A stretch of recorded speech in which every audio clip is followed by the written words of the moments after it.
Bonjour à tous. Les masques tombent, et pas que pour la Covid. Nous assistons aujourd'hui à la pièce de théâtre où certains acteurs sont acculés et sont obligés de tomber le masque. Tomber le masque sur cette pièce de théâtre des partis et politiciens que je dénonce et démontre depuis 5 ans, qui m'a valu en partie le boycott général. Mais avant de passer à ma complainte habituelle, je vais faire rapidement, très rapidement, un bilan de ce que nous vivons. Depuis 2017, une caste a kidnappé notre démocratie et a placé à sa tête un psy corrompu, j'ai inventé le mot, un psychopathe corrompu, si vous voulez, qui n'a cessé de nous humilier, de nous insulter, de dériver vers une autocratie hallucinante, en étant protégé évidemment par les médias qui sont vendus, qui sont en tout cas possédés par ses soutiens mécènes, en se sachant complètement à l'abri de la réelle volonté du peuple. Ne nous a-t-il pas dit un jour « Venez me chercher » Réfléchissez à ça, c'est hallucinant.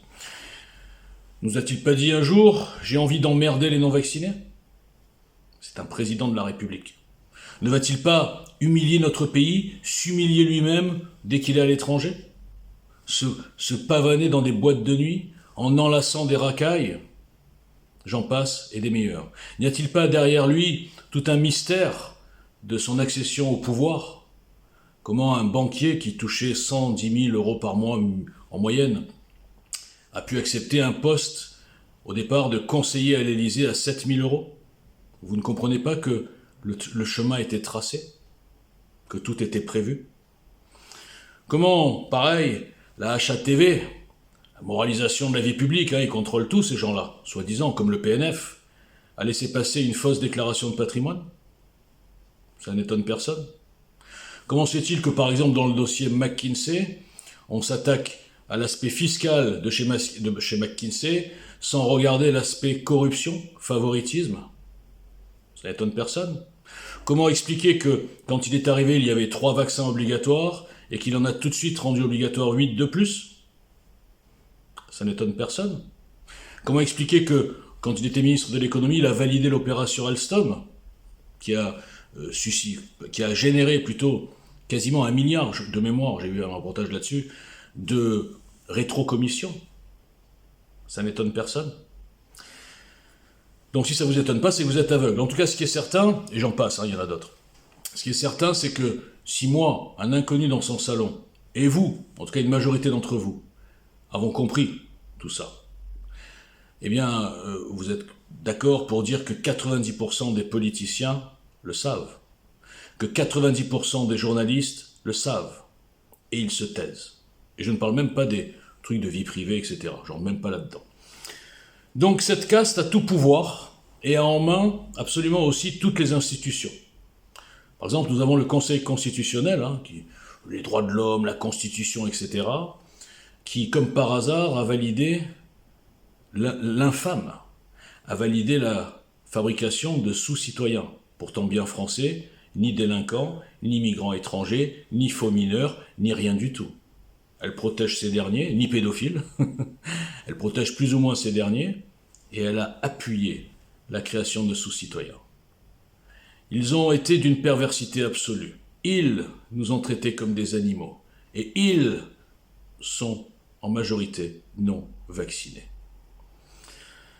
Je vous rappelle que ce vaccin n'empêche pas la contagion, n'empêche pas de contaminer. Ce vaccin est une escroquerie, mais un jackpot financier, un marché mondial récurrent, où des milliers de gens se sont gavés, et en parallèle avec les histoires de confinement, etc., ça a avantagé les multinationales dans certaines activités, et certains milliardaires ont presque doublé leur fortune en 2 ans, pendant que les petits commerces fermaient, pendant que les gens étaient rendus malades, pour certains, par ce vaccin, pendant que l'inflation explose. Nous avons en face de nous une caste quasi mondiale de psychopathes. Quasi satanique, j'ose le mot. Donc, quand on comprend ça, eh bien on se dit, si tous ces gens dont j'ai parlé le savent, et que personne ne se lève, et que tout le monde nous fait croire que nous sommes en démocratie, que tout va bien, que Macron est très intelligent, c'est le roi de la finance, c'est le Mozart de la finance, un génie, il est visionnaire, etc., alors qu'il ne fait qu'appliquer ce que ses commanditaires lui ont dit d'appliquer. Nous rendre peu à peu en esclavage, casser les classes moyennes, nous rendre tous dans la basse classe, pour être plus facilement manipulables, dirigés, comme des moutons. Donc, quand je vous dis ça, ça paraît fou, et pourtant, on en est là. Nous sommes dans une guerre qui approche entre les peuples et les élites. Alors dans les élites, j'en ai parlé souvent, il y a les architectes, qui sont tout là-haut, on va dire ça comme ça, et il y a tous les outils zélés corrompus. Et il y a aussi les complices qui sont obligés, on va dire, tenus par des dossiers, par des loges, par des menaces, par tout ce que vous voulez. C'est une véritable mafia qui a pris le pouvoir, en tout cas dans les pays occidentaux. On n'avait qu'à voir les parcours de tous les dirigeants, et même de l'Union européenne, avec la corrompue von der Leyen, qui a été exfiltrée de son problème de corruption au ministère de la Défense allemand pour être placée à l'Union européenne. Donc le tableau est noir.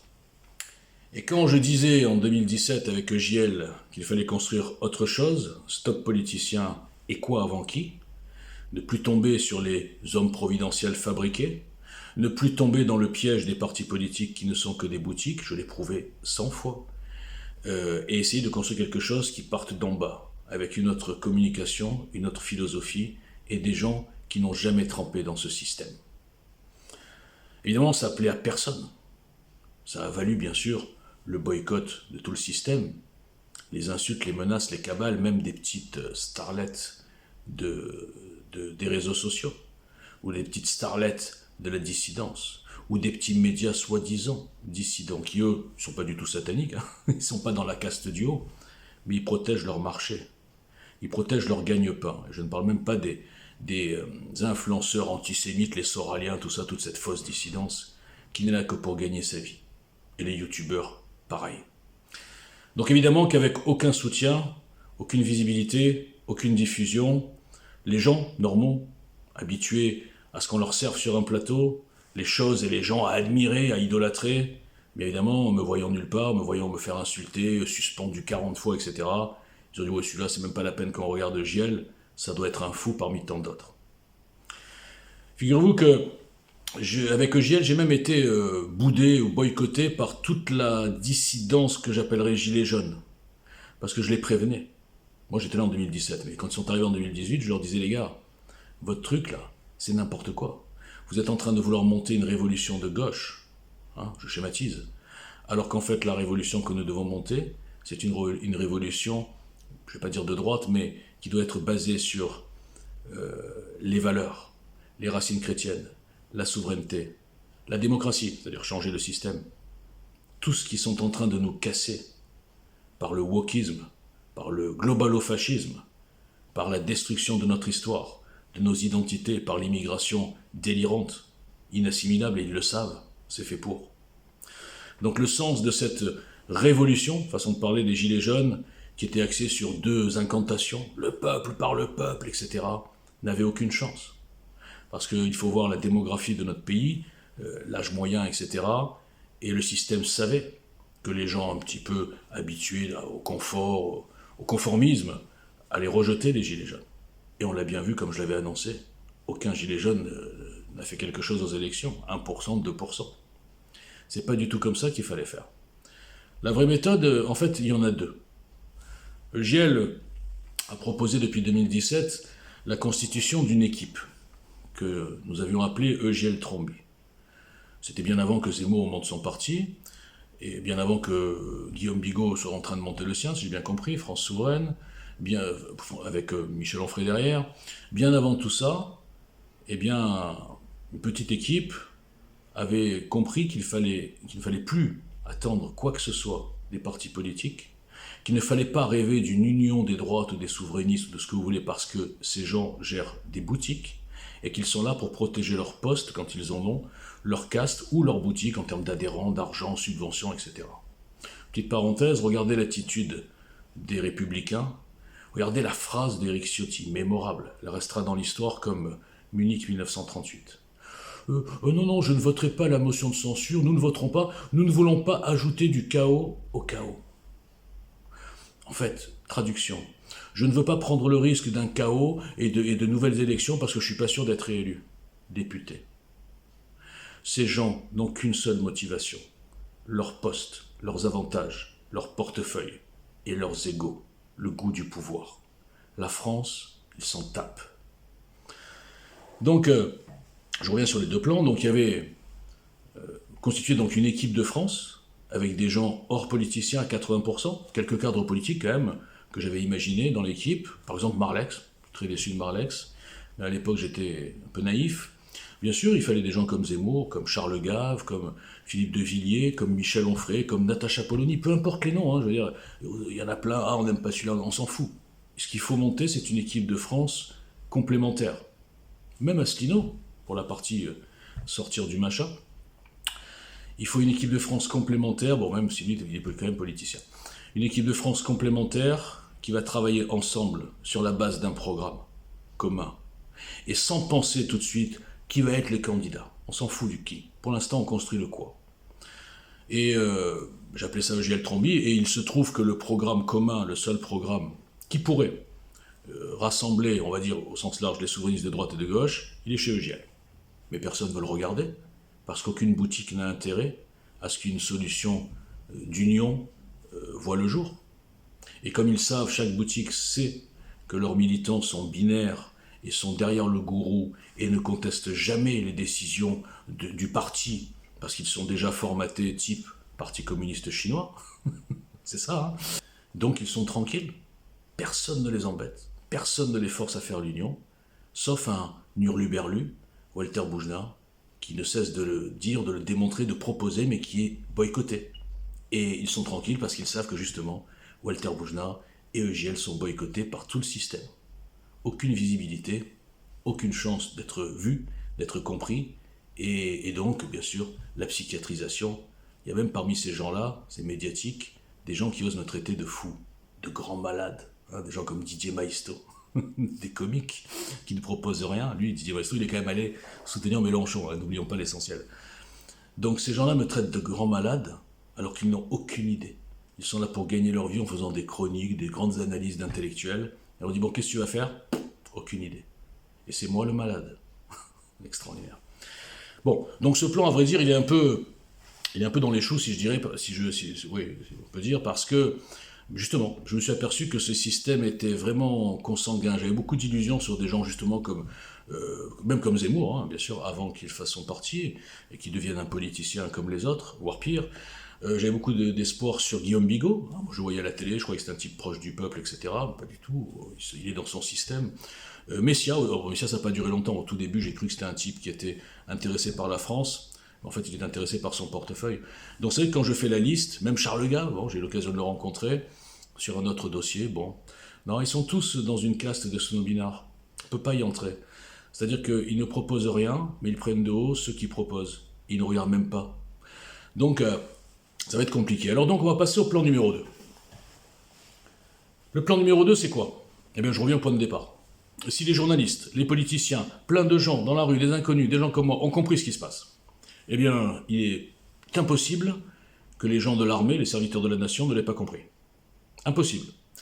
Ça veut dire que le chef d'état-major, par exemple, et tout l'état-major globalement, je suis certain que chez eux, quand ils parlent avec leurs femmes, hein, le samedi soir, et s'ils parlent de Macron, ils disent pas « Ah, notre vénérable président légitime ». Ils disent la même chose que moi, j'en suis certain. Donc, ils savent que ce président n'est pas légitime, que la Constitution est putative, qu'elle a été rompue, de fait, par la trahison du référendum, où on a dit non, et ils valident ça en 2008. Bon bref, je ne vais pas revenir sur les détails. Donc, ils savent que nous sommes, depuis longtemps maintenant, mais ça s'est accéléré depuis 2017, dans une fausse démocratie. Alors bien sûr, je mettrai quelques éléments de A à C sur chaque problème, on va dire, chaque volet, des éléments très courts, hein, 1 page, 2 pages, et qui sont absolument incontestables. Personne ne peut contester. Et ce que je ne comprends pas, c'est que le peu de gens qui vont lire, et qui ne vont pas contester, parce qu'on leur écrit sur pièce ce qu'ils ressentent, on leur démontre, Eh bien, pourquoi ils ne vont pas se mobiliser pour diffuser? C'est un grand mystère, ça. Donc, le deuxième plan, c'est de se dire, puisqu'on peut parler aujourd'hui d'un coup d'État institutionnel, hein, il y a tous les indices, plus de séparation des pouvoirs, des gens d'une même caste qui sont placés à tous les postes importants, qui soient d'une certaine loge, ou d'un certain lobby, ou en tout cas, ou d'une certaine école. Alors ça, il y a aussi la caste des énarques. Tout ça, ce sont des communautés organisées. Au passage, la communauté organisée, où les Ghostbusters, chasseurs de fantômes, là, les Soraliens et tous les antisémites chassent toute la journée, les juifs, ils n'ont rien à voir là-dedans. Les communautés organisées aujourd'hui sont bien françaises. Je suis désolé, je sais bien que c'est facile de tout déresponsabiliser. Hein. Il y en a beaucoup qui disent ouais, la loi, l'avortement c'est les juifs, la peine de mort c'est les juifs, etc. C'est tous les juifs. Ou alors et l'islam qui dit oui, non, on n'y est pour rien, c'est l'islam est d'Israël. Donc là, c'est Israël. Non les gars, ne cherchez pas d'alibi. La solution, elle est chez vous. Et les problèmes, ils sont chez vous et chez nous en l'occurrence, puisque je suis français avant d'être juif, évidemment. Donc, c'est de se dire, est-ce que ces serviteurs de la nation vont laisser le peuple se faire martyriser, vont laisser le peuple se faire balader, vont laisser des élections qui sont truquées, alors pas forcément truquées par, on bourre les urnes, mais truquées par une propagande. Hein. Il y a plein de façons de truquer des élections. En France, c'est facile, 90% des médias vous disent qui voter, en diabolisant l'autre. L'air de rien. Donc, beaucoup de gens qui ne s'intéressent pas vraiment à la politique, eh ben on leur dit Marine Le Pen, c'est Hitler, où il s'appelle Dent du Bonheur, là, Macron, c'est, non, j'allais dire Pinocchio, ouais, enfin c'est Pinocchio, mais non, on va dire c'est, je sais pas moi, c'est Tarzan, ou je sais pas, un mec bien, quoi, Zézoro, voilà, Zézoro, c'est, ou Robin des Bois, donc on va voter pour Robin des Bois, on va pas voter pour Hitler. Donc, bien sûr que les élections sont truquées. Bien sûr qu'on donne la parole à un monopole de partis politiques qui a justement monopolisé la parole publique, parce que le système sait qu'il contrôle ses partis. C'est une fausse démocratie, là aussi, en une page on peut expliquer ça, c'est fait en dessous, en description, vous le trouverez. Ça s'appelle la fausse démocratie. Eh bien, tout est fait pour qu'il n'y ait aucun intrus, aucune initiative qui ne soit pas du système, qui ne soit pas contrôlée, qui puisse avoir de la lumière et emmener les gens. Moi, je vous le dis, et là c'est très prétentieux, et là je ne suis pas au second degré. Donnez-moi une tribune, mettez-moi 58 personnes en dessous. Donnez-moi un micro. Déjà, je leur chanterai une chanson, parce que je chante. Et ensuite, en 10 minutes, je les emmène, les gens. Je leur fais ouvrir les yeux. En oubliant ma personnalité, parce que moi, je suis candidat à rien. Hein. Juste, je suis un détonateur. Vous n'avez pas compris ce que j'essaie de faire. Et là, je m'adresse à tous ceux qui m'ont boycotté, insulté, psychiatrisé. Vous n'avez pas compris ce que j'essaie de faire. Vous m'avez pris pour un politicien qui cherchait de la lumière. Vous m'avez pris pour un youtubeur qui cherchait des comptes PayPal et des fans. Je m'en fous complètement. Je suis là pour le réveil. Et si je m'appelle Moses, bon, ceci, il n'y a que moi qui le sais, hein. Si je me suis autoproclamé Moses, Moïse et Jésus, mélangés, c'est pas pour rien. C'est du second degré, mais au fond, c'est ma mission. Moi, je suis en mission depuis 5 ans. Ça m'a coûté tout, même mon boulot, même tout. Aujourd'hui, je suis un clochard, façon de parler. En tout cas, de la politique, je suis un clochard. Et même de YouTube, je suis un clochard. Et même d'Internet, je suis un clochard. Parce que moi, je gagne pas d'argent. Je suis pas là pour ça. Je travaille 7 sur 7 pour vous, pour la France. Donc, regardez un petit peu ce qu'il y a en dessous, et vous comprendrez qu'on peut faire une pression, et pousser les serviteurs de la nation, non pas à faire un coup d'État, mais à réparer le coup d'État institutionnel qui a déjà eu lieu. Et nous pouvons le faire, j'en suis absolument certain. C'est une question de motivation, une question de psychologie. Arrêtez de suivre de fausses idoles, arrêtez de croire que les partis politiques sont complètement libres, arrêtez de croire qu'ils ne se tiennent pas tous, arrêtez de ne pas voir que, hors des caméras, ils sont tous très potes. Ils vous baladent depuis 40 ans. D'accord ? Donc, faites-moi confiance, comme dirait un bon politicien. Regardez au moins ce que nous faisons, et vous mobilisez-vous. Diffusez ça. Et c'était l'appel du général Moses. Merci.